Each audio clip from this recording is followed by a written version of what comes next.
like I don't know, like when you drink alcohol, like it's difficult not Mm, to combine it with bad food or things like yeah. that and triggers that we all have. Yeah, so like just drink water, eat healthier, eat like Yeah. my favorite quote says, Dan Jones says like eat like a grown up, which is Mm. simple good advice. So don't eat stuff that kids would eat a lot. Yeah, and take it one step at a time. And like I mean, you said you turned 30 now, and I've noticed the more I'm the same age, a year older than you, the more you grow up, like the more we realize that we are creatures of habit and that we thrive on Mm. routine and respecting our circadian rhythm is so important, So I mean, I'm 31, but I feel already that I need to sleep at regular times. I need to eat my food at regular times, and that's when my body thrives. So when I do things like stay up too late, yeah, everything else crumbles. So yeah, I can Yeah. see that how gamers have a problem with that. Yeah. Oh, yeah. So that brings up a really good point. Like, right, gamers traditionally stay up late at night playing video games. And then what that means is the next morning they sleep in late. And Hmm. if they have something they need to get up for, they're usually sleep deprived. So I think this creates a really, really vicious cycle. So what I've noticed is that my morning routine, my first hour of the day, is truly will make or break my day. Hmm. And so when I first got back from the trail, I just let myself do whatever. So I did start staying up till like 2 or 3 in the morning sometimes, playing these marathon sessions of Hearthstone. And then the next morning, I wouldn't want to get up. So I'd feel tired and groggy whenever I did eventually roll out of bed. And then I wouldn't feel like doing anything, so I would just sit around the house for a couple of hours. And then by that time, it's already mid-afternoon, towards night, and then you're like, well, it's too late to go to the gym. So you don't go to the gym, and then you feel you haven't moved all day, and you feel crappy. And then the only thing you can think of that will make you feel a little bit better is to play your video game. So then Yeah. you're feeling crappy about yourself. You feel emotionally drained. You get back into that video game. You play that until 2 or 3 in the morning again, and then the cycle is really vicious. So I think for gamers especially, one of the ways that they can really change their life is if they really focus on building a great morning routine. That Hmm. includes, a little bit of time reading something inspirational, a little bit of time in exercise. You don't have to do something crazy, something as simple as 50 burpees in your bedroom. It might take 5 minutes, and that'll get your blood flowing. And I think that's really necessary to break this cycle because otherwise you feel crappy all day. You're not going to get anything done. You feel more crappy about yourself and it just deteriorates. Hmm. Yeah, it becomes a vicious cycle, and I'm actually writing a book on right now on how to basically not quit your workouts and your Huh, workout yeah. plan. So it talks a lot about habits, and like one thing we see in psychological studies is when you start your day by completing little tasks Mm, successfully, that builds momentum. So that gives you basically this momentum where you can keep on tackling more tasks and more complicated tasks successfully. And like my favorite way to start a day is meditating because I need to clear my head. I just have too many thoughts when I wake up that are all mixed up. So I mm, need to do that, and I'll have a cup of tea, and I know that, like you said, when I do something wrong, starting the day, for example, if I start my day and go on my phone and like start checking social media and stuff like that, I know for the rest of the day I'm going to be not focused. I'm not going to be procrastinating. But when I stick to my routine, the moment I wake up, I just go make a cup of tea or coffee, sit down, meditate, and write my list with my daily tasks. If I do all that, the simple morning ritual successfully, I know that the rest of the day, 99% of the times, is gonna have a good flow. So yeah, really important. I agree, having a morning ritual and yeah, starting to build those habits that can pile up. And like yeah, that's absolutely. yeah, that's why I like exercise a lot because I think it can help any kind of person with any addiction. And as in gaming, because studies also show that someone who makes exercise part of his lifestyle, who trains consistently, and does all that, slowly creates other like widespread positive changes in his life. Mm. Because I think it helps him build that momentum, and by getting physically stronger, I definitely believe you get mentally stronger and you have more confidence and all that. Yeah. Yeah, I really like the idea of having cornerstone habits. And I think right? So my cornerstone habits are exercise and meditation. And I Hmm. always feel like if I have done those two things, then the rest of my life, even if it doesn't matter how hard something gets, like they give you enough centeredness and enough confidence and control over your life that you feel the confidence to tackle anything else. And um, I think that's how exercise pulled me out of my, kind of downward spiral of gaming addiction and depression and anxiety, is Hmm. that it gave me this thing to latch onto that showed me that I could have some control over my life and it wasn't all just happening to me. And then with that little bit of locus of control, then you can start gaining more control, right? And just get more and more control and Yeah. more the sense of self-efficacy rather than a sense that life sucks. It happens to you. There's nothing you can do. So you might as well, you know, get drunk and play video games, right? Yeah, yeah, true. And yeah, you can do those things, but until a certain point where things just start to break down more. And yeah, I mean, I definitely agree that cornerstone habits super important. Meditation and exercise, I would say super important for everyone. Of course, there are people that do other things, but I mean, training your mind and training your body. If you want to do these two things, strength training and meditation are like the most Mm. basic and most effective things you can do for that. So yeah, definitely agree. What are some other problems you face with people that follow you? Like, what are some typical questions you get from people who are gamers and yeah have problems because of that? Yeah, so let's see, typical problems. I think so. The one that comes to mind is I get a lot of emails from um, young Asian guys who are skinny. And it seems like, especially for young Asian gamers, that self-esteem is a really big key issue. And it was for me as well. It's now that I'm 30 and now that I've been on this path for so long, it's a little bit difficult for me to remember to my time in like middle school and high school, and college, and how unconfident I was in myself.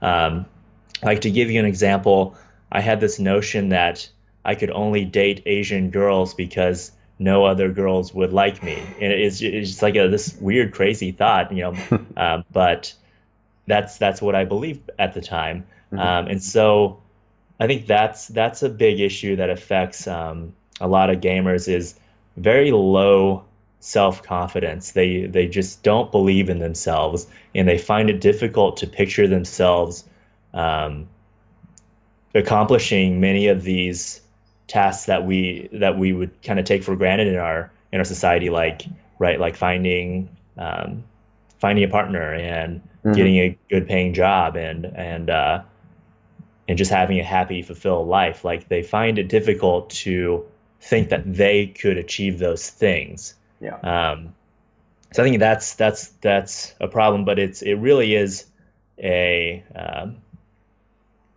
it's Lack of just a false, yeah, and it's worthiness a or false yeah. belief, and I think it comes from just being so isolated. Hmm. If you went out more and just saw how everyone else is, you just realize a lot more like, okay, they're not any more smarter than me. They don't have any Yeah. more talent or any more resources, and like I could totally do this.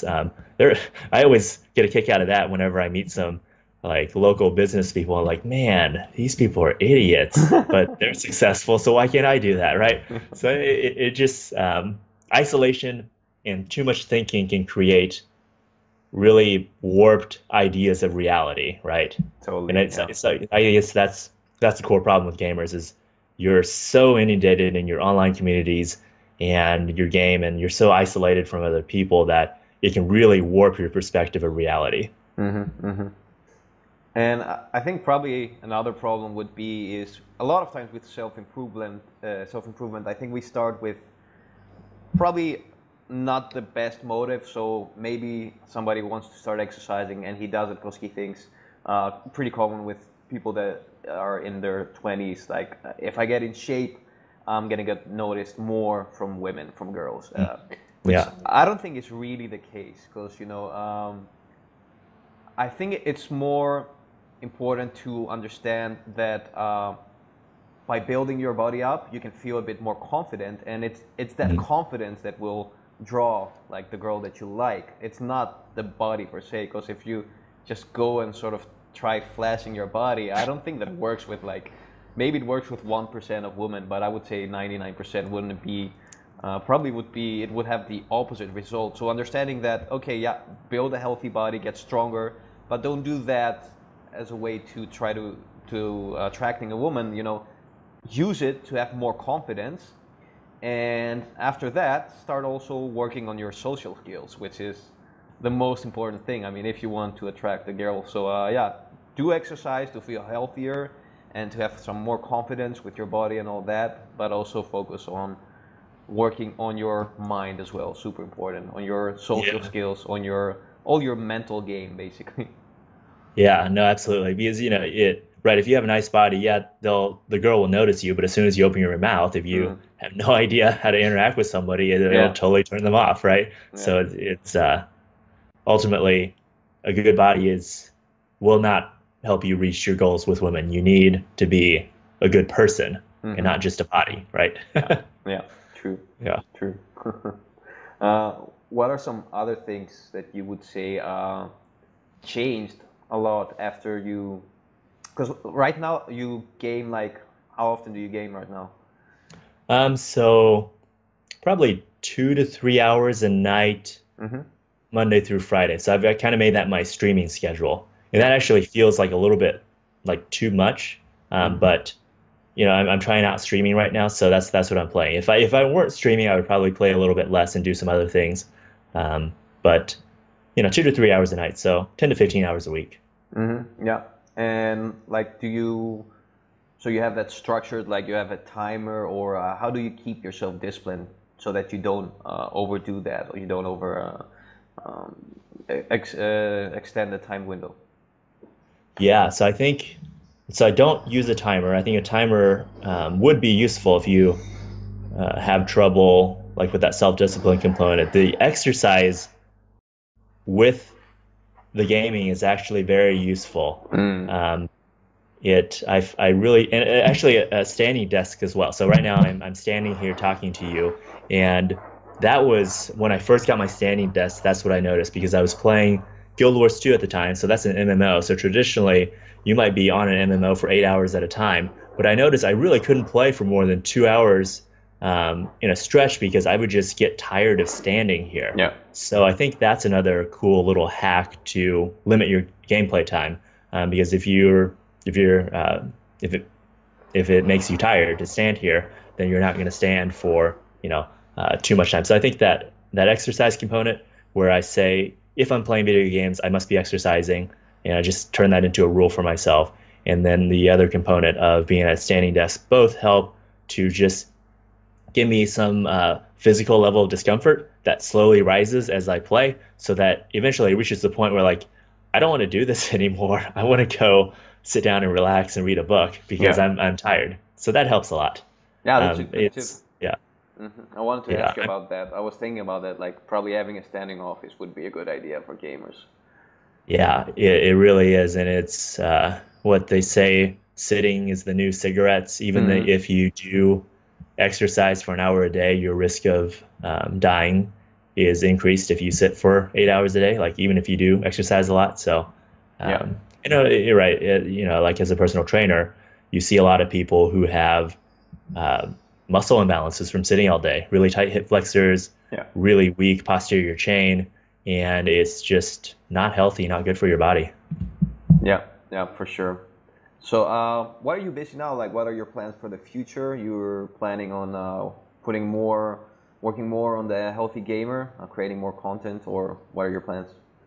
Yeah, yeah. So like Healthy Gamer has been kind of a side project for me for the last couple of years, but I plan to put my full-time effort into it for at least the next 18 months, Nice. and just see where I can take it. Mm-hmm. So actually, that was kind of a revelation I had on the AT is that most of my decisions have been made based on what I thought would be impressive to other people, what I thought society wanted, what I thought would make my family happy, rather than what I really wanted. So I never um, anytime I would get too deep into like building a bunch of video game guides and playing games for a couple hours a day, I would start to feel like I was a loser, or just this idea that our society thinks if you're sitting inside playing a lot of video games, you must be a loser, even if I'm enjoying doing that work, right? Even if I enjoy making YouTube videos for gamers on the internet, maybe that's not the most glamorous. So that was why I was doing the startup last year. Was like, we were looking at getting like $250,000 angel investment, and then with the potential to scale across the nation, and you would exit for a couple hundred million, right?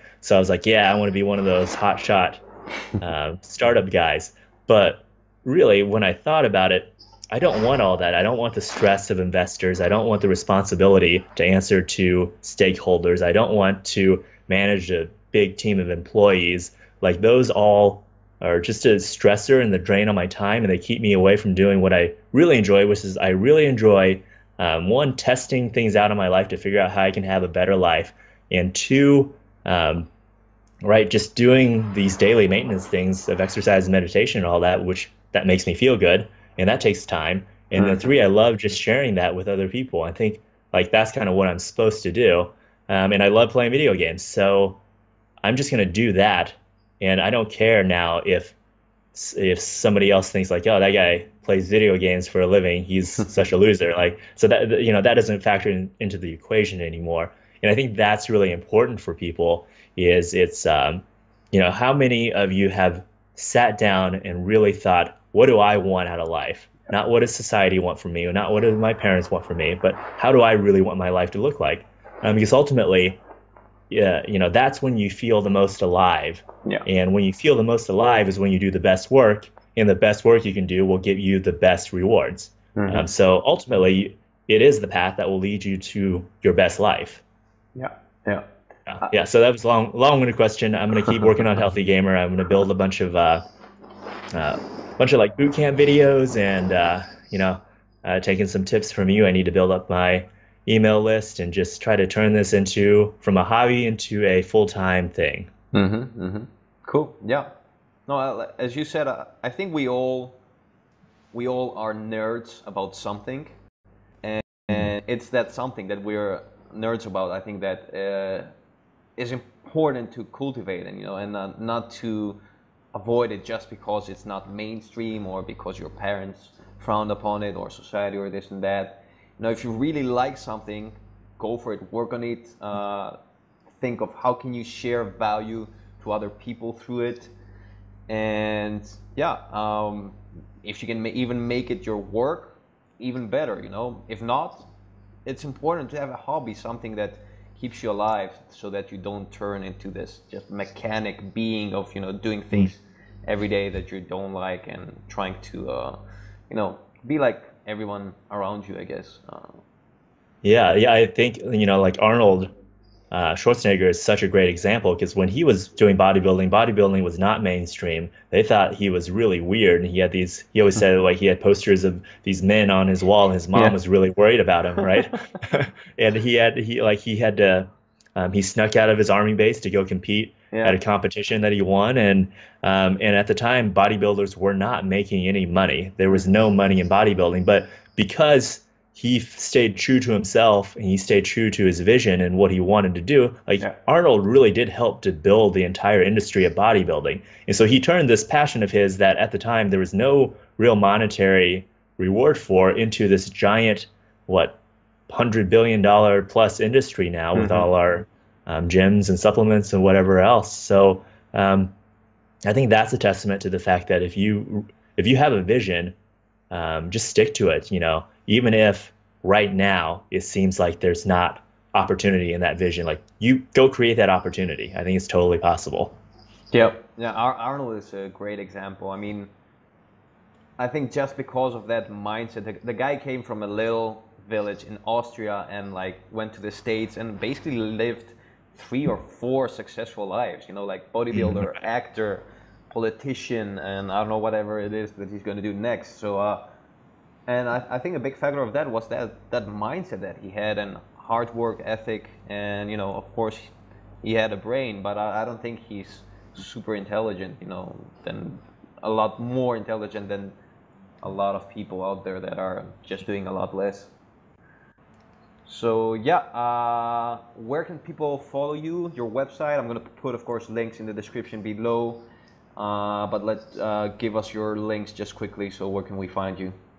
Yeah, sure. So the best way to find me is probably on YouTube. That's where I'm the most active. Hmm. So if you just search for The Healthy Gamer, that's my channel on YouTube. I do have a website, thehealthygamer.com, that I haven't really updated it since I left for the trail. So that's in the plan to get updated on. And if you want to just shoot me an email, you can email me at jack@thehealthygamer.com. Hmm. So like email is the best way to get a hold of me. And then YouTube is where I post all of my newest content, and that's the social media that I keep the most up to date. So that's Yeah. probably the best place to check that out. Yeah, those are that's how you can get a hold of me. Great. Okay, so go check Jack's YouTube channel, subscribe. Link is going to be below. And maybe we'll redo this in the future. Maybe people can ask some more questions below if you want to answer them if you have the time. Yeah, And yeah, I'll be happy to answer questions, in this video for anyone that has a question for me. great, awesome. So till next time. Yeah, awesome. Well, thanks for this opportunity. My pleasure. Enjoyed it. Yeah, me too. Take care. Take care, man.